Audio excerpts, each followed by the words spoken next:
Hey everyone, Brandy Heinen here, and welcome to this small piece from the Virtuoso Experience, a part called Powerful Life Principles, and we sure hope it makes a big difference for you in your personal life as well as your business life. And if you'd like to reach out to us, there's some information at the very end. Hope you enjoy it. Thanks for joining us. Number 3, perspective matters. For those of you that are watching the screen, you're going to see a vast canyon with a river running through it. Looks very deserted and empty and dry. Well, this is a picture of an area close to where I live called Shoshone Falls. Why is it called Shoshone Falls? Well, I say perspective matters because from the view that you have on your screen, this looks like a desert area with a river running through it, and there's really nothing else. But as you look at the panoramic view, and so I'm scrolling now through that, you'll see this massive waterfall, this beautiful area where the Snake River comes across to an area that's actually deeper than Niagara Falls.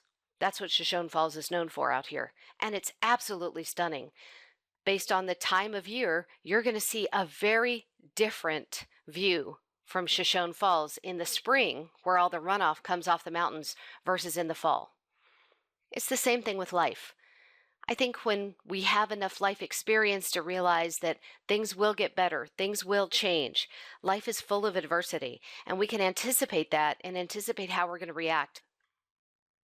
This leads me to a piece I call Crossing the Chasm. I learned this many years ago. Most of us grew up this way. We're told if you do all the right things, then you will have what you say you want and you will be happy. How about this?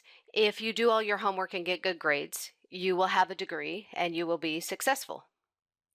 For those of you watching the screen, you'll see me cross a big red line through that and say, this is a lie. It is, because instead, I want you to focus on who you're going to choose to be. Are you going to be happy, be successful, be faithful, be diligent? Then you will naturally do or not do what you need to have everything you say you've wanted.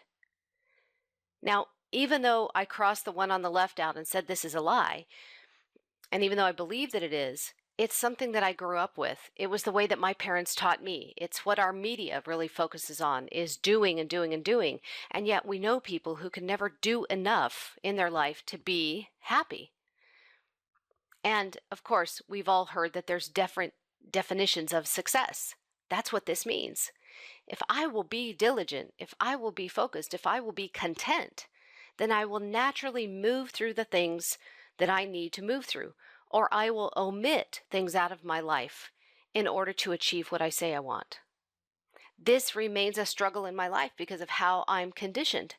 And truthfully, some of my belief system is very geared around performance and doing. I'm very task-oriented. I love getting things done. I'm one of those kind of people. And I have to watch myself during the tough times.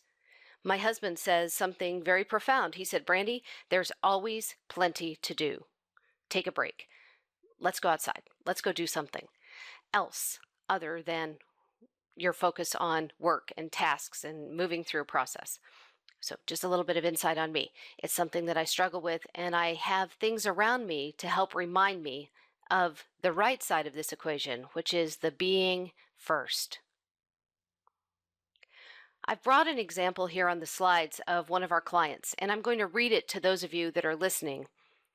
He says, I focused on times where I recognized that I needed to be in the being instead of the doing. And by the way, this was a homework assignment that I gave to this individual. He says, number 1, during the weekend following our discussion, I focused on being a father instead of doing activities with the kids.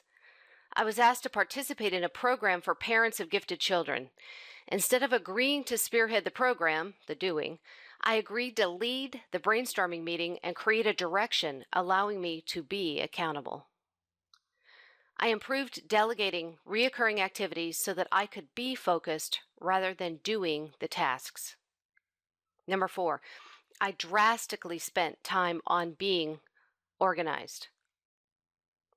5, during our Wednesday office meeting, I focused on being direct so that I wouldn't have to do more meetings clarifying my goals. Number 6, during this time of significant change, I am trying to be a leader instead of doing a push on each employee. He says, since I'm still learning, I'm not certain whether this is what you were looking for.